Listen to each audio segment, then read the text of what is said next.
Hi guys! Welcome to my channel, Ma'am Shelene Angelos Vlog. Siguro nakikita ninyo ngayon niya. Ano kaya itong lulutuin ni Ma'am Shi? So, ipapakilala ko muna sa inyo. Ipapakita ko muna sa inyo mga ingredients. Yan, katulad nito. Shawarma. Ayan, alam nyo na siguro ng corn beef shawarma ang gagamitin ko guys. Gagawa tayo ng shawarma. My own style ha. Ayon sa gusto kong mga ingredients. So, naggayak na kami kanina ng anak ko. Ako na naghiwa. We have tomatoes. Meron tayong onions. Tapos mayroon tayong garlic. Kasi mamaya lulutuin natin to. Isusute natin to. Gusto ko isute itong shawarma guys. Tapos we have, ito yung mga palaman natin. Onions. Tapos meron din ako ditong bell pepper.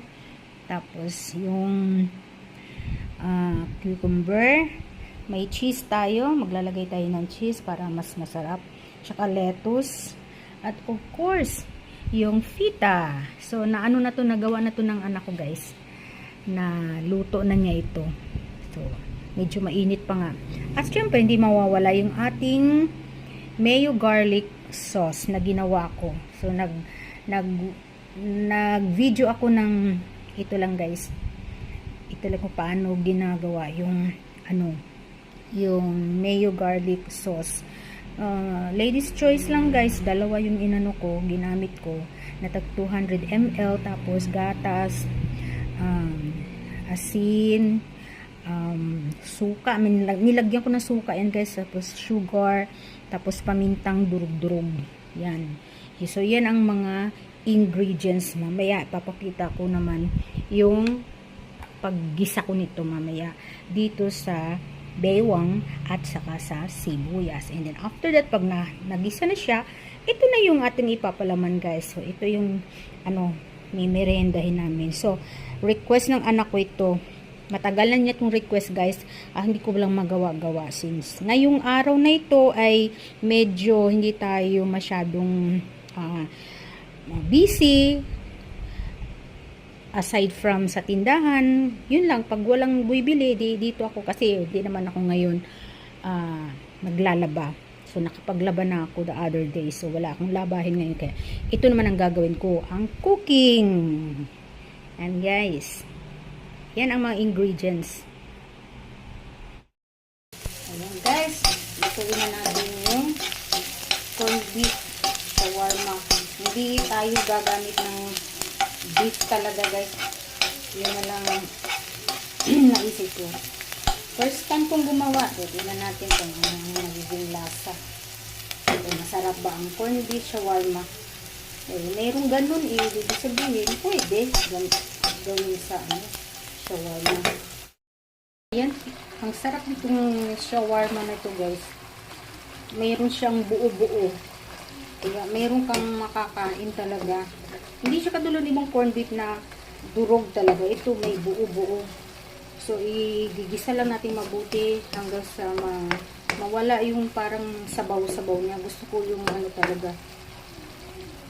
Mawala yung niya, sauce niya.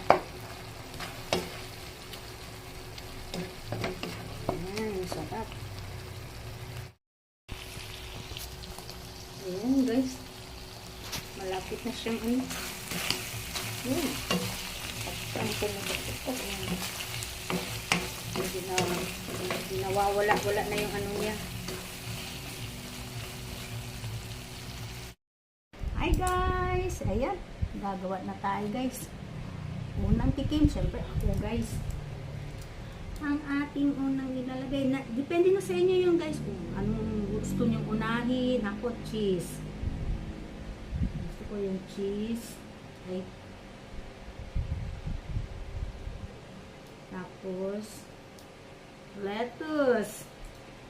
Gusto ko yung may lettuce.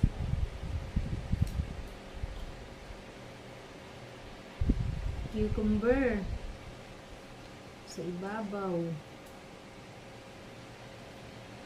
Wow. Ito na. Tomato.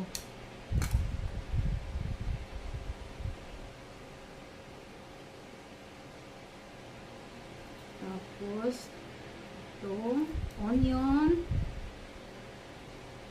Oh, kompleto guys. At yung bell pepper. Kunti lang tayo sa bell pepper. And then, yung shawarma corned beef. Lagay natin ang konti lang. Huwag masyadong marami.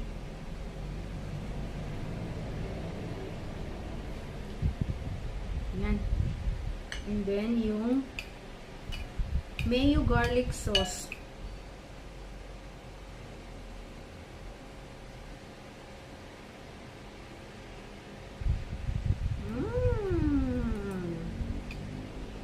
Guys, tapos ganun na natin, i-wrap na natin, ganyan lang. Guys, kainin mo na pag ganyan lang.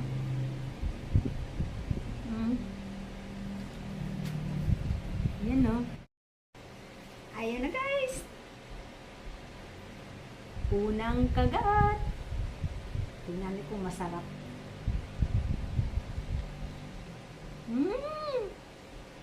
Ang sarap ng sauce. Ako. Ang sarap ng sauce, guys. Nag-blend talaga siya sa Diba? Hindi ko na, pwede ko na hindi pumunta sa mag-order shawarma. Gawa na lang tayo ng shawarma. Kasi maganda dito. Yung mga gulay.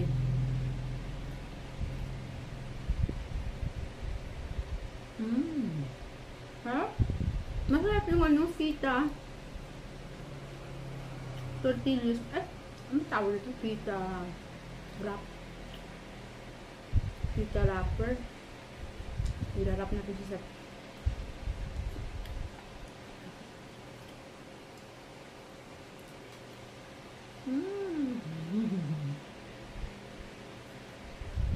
sarap yun.